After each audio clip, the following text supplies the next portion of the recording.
In this video, I'm gonna teach you how to clean rubber mats. I'm gonna show you two methods. One, if you have access to a water hose to be able to rinse it off. And then two, if you don't have access to a water hose, you'll just be using either a steamer, which I won't, but the alternative is using just 32-ounce bottles with a sprayer and just filled up with water. Now, some of the tools you'll need is an all-purpose cleaner, APC. This is Macquarier's D101 all-purpose cleaner. I'll use a Sidekick air blaster. That way I can blow off any standing water on the mat and speed up the drying process. Then I use either a tire brush or this carpet brush here, whichever one, and a long fender brush like that. But really just any brush that has long bristles that can get inside the wedges of the rubber mat. That's all that really counts. The actual brush here that I'm using, not so relevant as far as just getting a brush that works on the rubber mats. Also, you need a 32-ounce bottle of water if you're gonna go that route, or a water hose to rinse off the water. All right, so it's rather straightforward. All you're gonna do is mist down the rubber mat with your all-purpose cleaner or whatever solution you're using. Next, you're gonna take your brush and agitate. So I actually didn't need to spray the mat down that much because it wasn't that bad, but obviously if it was dirtier, you would spray it down more to get more agitation out of it.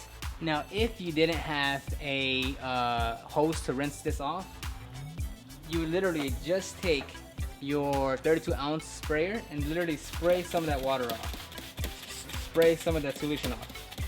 And then you can see in the bottom here that it's dripping onto the actual platform. And I use this method quite frequently where I'm not going for 100% of a rinsing, but this is just to get some of that solution and dirt off the mat. And then I'll use I'll use a towel to follow it up and then there, I'm not going for a complete rinse, I'm just trying to get some of the water down. So then I'll get a towel and follow it up and dry it off. And then if you do have something like this, then I'll use it to blow off the standing water here. But if you don't have this option, then just keep on using the towel to completely dry the rubber mat. Now, if you do have access to water like I do right now, then you'll literally just take it and rinse it down. Then you'll inspect it, you want to make sure it looks good. So this area needs a little bit more work, but other than that, we'll just put it to dry with the Air Force blaster, with the Sidekick, and then we'll just put it to dry. This is one of those tools where, I mean, it comes in so handy in so like uncommon areas, and this is one of them to blow it off. It really just speeds up the process of drying these mats. Now that I've blown most of the water off, I'll still set it somewhere to hang, and so all the water can keep on dripping off. And you'll just keep on repeating that process with every single mat. You'll rinse it down, you'll spray it down with your solution, and then take your brush of your choice and just agitate. Okay, don't try to spend too much time on mats because honestly it shouldn't take you that long because rubber mats, it's fairly simple to use, so you should fly by cleaning these mats fairly quickly. And there you have it, super straightforward, nothing complex. This is just another additional thing you need to know that's very simple to do.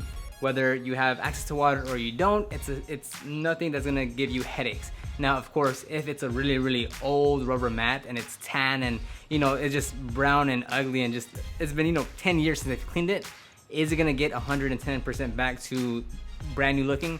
Absolutely not. There's still gonna be some permanent stains there that just aren't gonna come out for the nature of how long it's been. So you will make it look a lot better. Is it gonna be completely new to absolute like new condition? Probably not, but it's a case-by-case scenario, very straightforward. And don't worry if you don't have forced air, compressed air, you can just use a towel, you can still hang it and it'll still dry.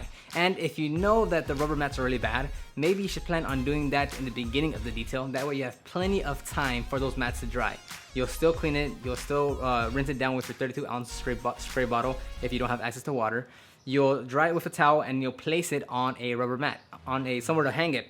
And then once you're wrapping up the detail, go to the rubber mats again, take a look, make sure there's no water spots formed and dried up. And if they did, just hit it a little bit with some waterless wash, some water, some APC, wipe it down, and then you'll be good to go. But just make sure you're planning ahead of time if you don't have forced air to make sure you're drying everything off. Other than that, go ahead and like this video, subscribe, leave your comments down below if you have any other tips or strategies on how you clean rubber mats. I'd love to hear your opinions. I'll see you on the next one.